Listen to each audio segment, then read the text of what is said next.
Hello friend, graphic teaching art में आपका स्वागत है। आज मैं आपको कोरल ड्रॉ में जैसे कंट्रोल एन एक न्यू शीट लेता हूँ इस तरीके से। तो जैसे मैंने जैसे ऑब्जेक्ट में जाते हैं तो ये आपका इंसर्ट बार कोड है। आप यहाँ से कोई बार कोड शो कर सकते हैं, बना सकते हैं। इसमें क्या होता है, कंपनी की डिटेल्स होती हैं। तो जैसे 1 2 3 4 5 इस तरीके से कुछ नंबर होते हैं। तो जैसे 1 नंबर में कौन से सिस्टम पे है, कौन सी फाइल है आपकी। तो इस तरीके से आप कोई भी 1 2 3 के हिसाब से जो भी कंपनी हमें नंबर देती है उस हिसाब से हम बारकोड शो करते हैं, बनाते हैं। तो इसमें जब हम इस पर क्लिक करते हैं तो एक बारकोड खुल के आता है। इसमें कितनी डीपीआई, कितनी क्वालिटी, क्या क्या फ़ॉन्ट हमें लेना है, क्या किस साइज़ पे लेना है, अलग अलग स्टाइल होते हैं। तो इस तरीके से हम बारकोड पे काम करते हैं। तो मैं आपको बताने जा रहा हूँ कि बारकोड पे हम किस तरीके से काम करते हैं। ये जो नीचे के जो बारकोड होते हैं, ये होते हैं जैसे आजकल क्या होता है, जैसे आपका पेटीएम है आपका, तो इस तरीके से यूपीआई कोड होता है। तो इस तरीके से कोड बना सकते हैं। ये दो आप इंटरनेट से यूज़ कर सकते हैं। तो ये नॉर्मल के लिए कि मैं इस पर क्लिक करूँगा तो नॉर्मल में बिना नेट के भी इसमें काम कर सकता हूँ। तो इस पर मैं इंसर्ट कोड पे मैं बताने जा रहा हूँ। ये दोनों आपके हैं, आपका कि आपका नेट होगा आपके सिस्टम पे तो आप ओपन कर सकते हैं इस तरीके से। जैसे ये काफ़ी सारे स्टाइल हैं, आप कोई भी यहाँ से कोई भी स्टाइल ले सकते हैं इस तरीके से। अब आप जैसे यहाँ जो नंबर कुछ लिखते हैं, जैसे मैंने लिखा है यहाँ जाके 1 2 3 4 5 6 7 8 9 और इस तरीके से कुछ। तो ये कंपनी का बार कोड होता है। इसमें मैंने किया नेक्स्ट पे के लिए, तो यहाँ डीपीआई क्वालिटी बढ़ा सकते हैं अपने हिसाब से, जो भी आप लेना चाहें। तो वो क्वालिटी के हिसाब से है कि आपको बार कोड किस स्टाइल में चाहिए, इस तरीके से आप शो कर सकते हैं, दे सकते हैं। तो ये सारी सेटिंग आपको कंपनी देती है। मैंने किया नेक्स्ट पे के लिए। आप यहाँ से कोई भी फ़ॉन्ट स्टाइल आप चेंज कर सकते हैं। आप फ़ॉन्ट का साइज और आपको बोल्ड रखना है। ये बार कोड आपको सेंटर में देना है, राइट में, लेफ्ट में, जहाँ भी आपको ये टैग शो करना है इस तरीके से। तो ये अलग अलग स्टाइल है। मैंने सेंटर पे क्लिक किया और फिनिश किया। तो इस तरीके से आप कोई भी बार कोड बना सकते हैं। मैंने किया जूम, इसको जूम करने के बाद ये ऑब्जेक्ट में जाके ये था आपका बार कोड। और ये जो नीचे वाले हैं में जैसे ये बार कोड था आपका, इंसर्ट बार कोड, इस तरीके से कोई आप बार कोड बना सकते थे। अब ये जो दो थे ये मैंने पहले भी बताया था। तो ये हमारा क्या होता है, अगर आप इंटरनेट ओपन होता है तो आप इस तरीके से इंसर्ट क्यूआर कोड बना सकते हैं। जैसे कि आपका पेटीएम होता है उसमें, या भीम ऐप है उसमें क्यूआर कोड होता है, या यूपीआई कोड है होता है आपका, इस तरीके से आप शो कर सकते हैं, उसको चेक कर सकते हैं। तो ये कमांड दोनों जब भी शो होगी जब आपका इंटरनेट ओपन होगा।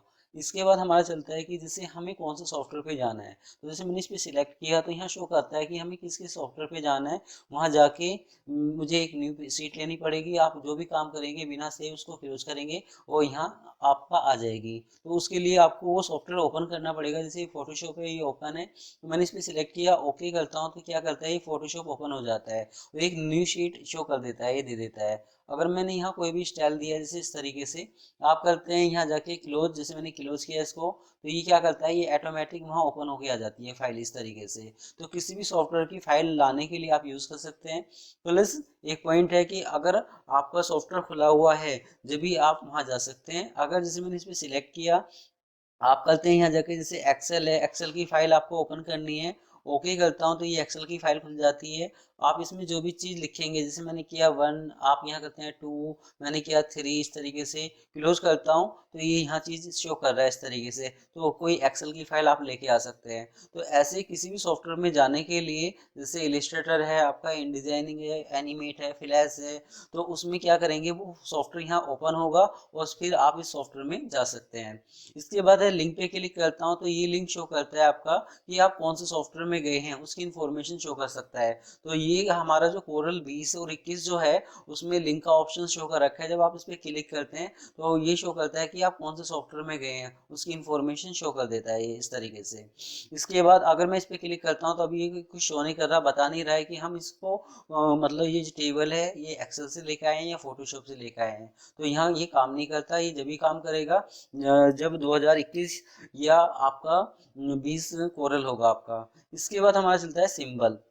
तो सिंबल के दो काम है। जैसे मैं क्या करता हूँ, जैसे मैंने एक रेक्टेंगल लिया इस तरीके से, आप यहाँ कोई भी कलर फिल करते हैं। आप ऑब्जेक्ट में गए, आपने किया सिंबल पे क्लिक, मैंने किया न्यू सिंबल।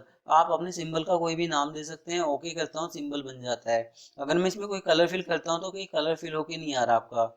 ऑब्जेक्ट में गया, सिंबल पे क्लिक करता हूँ, मैंने किया ऐड सिंबल, तो आप इसके अंदर कोई भी कलर फिल कर सकते हैं। आप इसकी शेप चेंज कर सकते हैं, जैसे मैंने किया कंट्रोल क्यू और इस तरीके से शेप चेंज कर दी।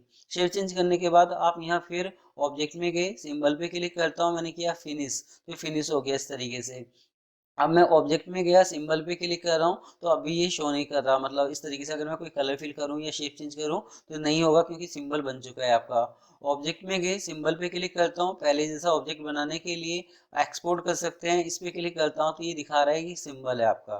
तो एक तो इसका यूज ये है। सिंबल का यूज हम कहाँ करते हैं, जैसे आपने कोई डिजाइन बनाया, आप डिजाइन बनाने के बाद आप उसको एनिमेट में जाके उसमें कार्टून इफेक्ट शो कर सकते हैं, दे सकते हैं, या आप उसको फोटोशॉप में शो कर सकते हैं। तो उसमें इसमें ये क्या है कि पूरा का पूरा सिंबल जाएगा आपका। एक तो ये यूज है आपका। दूसरा यूज इसका है आपका कि जैसे मैं इसको डिलीट करता हूँ, आपने यहाँ काफी सारे पेज लिए इस तरीके से। अब हम क्या करते हैं, जैसे मैंने यहाँ एक रेक्टेंगल लिया इस तरीके से, रेक्टेंगल लेने के बाद हम क्या करते हैं, अब जैसे मैंने इसमें कोई भी कलर फिल किया इस तरीके से, कलर देने के बाद ऑब्जेक्ट में गया, मैंने सिंबल पे क्लिक किया, न्यू सिंबल, ओके करता हूँ, सिंबल बन गया, जैसे ये दूसरा सिंबल आ गया आपका। अब हम क्या करते हैं, आप जब दूसरा सिंबल बन जाता है, जैसे मैं यहाँ जाता हूँ आपका, इसको उठाया मैंने यहाँ रख दिया इस तरीके से, तीसरे पेज पे जाता हूँ, इसको उठा के यहाँ रख देता हूँ। तो आप जहाँ पर भी रखेंगे, जैसे मैंने अलग अलग स्टाइल शो कर दिए कि तो कोई मुझे लेफ्ट पे राइट पे इस तरीके से।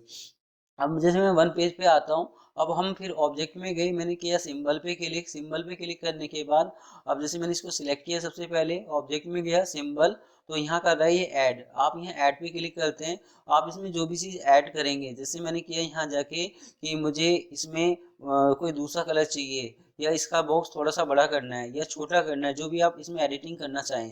अब हम क्या करते हैं, ऑब्जेक्ट में गए, मैं सिंबल पे क्लिक करता हूँ, मैंने किया फिनिश, तो जहाँ जहाँ मैंने सिंबल अदर रखे थे वहाँ ऑटोमेटिक चेंज हो जाएंगे इस तरीके से। तो आप इस तरीके से चेंज कर सकते हैं। तो जैसे आपने देखा होगा कि जैसे किसी मैगजीन है आपका, या जैसे कोई बुक है, तो उसमें लोगो होते हैं, तो लोगो मुझे किस किस पेज पे रखने हैं, तो आप इस तरीके से कोई लोगो बना के शो कर सकते हैं कि मुझे पहले पेज पे रखना है, दूसरे पेज पे नहीं रखना, तीसरे पेज पे रखना है, चौथे पेज पे रखना है, इस तरीके से। जैसे फ्रंट का पेज होता है, बैक का पेज होता है, और जो फ्रंट के स्टार्टिंग में पेज होते हैं एक दो, तो उसमें लोगो नहीं होते कंपनी के, जो लास्ट के पेज होते हैं उसमें सबसे लास्ट वाले पेज पे कोई लोगो नहीं होता। तो इस तरीके से कोई लोगो बना के आप इसको यूज कर सकते हैं। तो ये इसका यूज ये है आपका सिंबल का।